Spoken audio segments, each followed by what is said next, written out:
सचिन पाटील।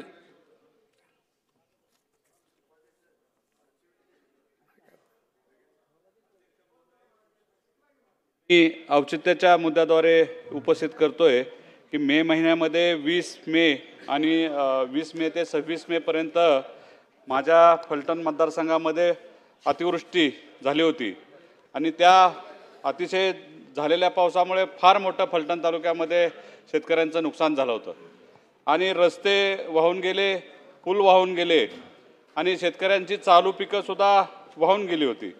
आणि म्हणजे जवळजवळ या माझ्या फलटण मतदारसंघामध्ये वार्षिक सरासरी पाऊस साधारण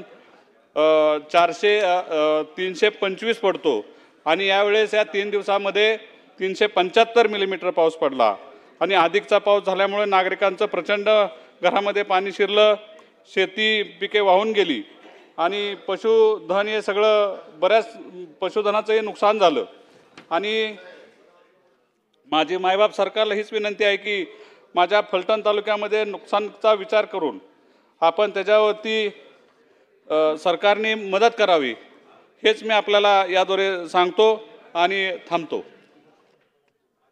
दिनांक 30 जून 2025 पासून सुरू झालेल्या महाराष्ट्र विधानमंडळाच्या सन 2025च्या द्वितीय पावसाळी अधिवेशनात खालील नमूद मंत्री महोदय आपल्या मूळ विभागाचे कामकाज सांभाळून त्यांच्या नावासमोरील दर्शविलेल्या विभागाचे विधिमंडळातील कामकाज पाहतील असे माननीय मुख्यमंत्री महोदयांनी कळविले आहे।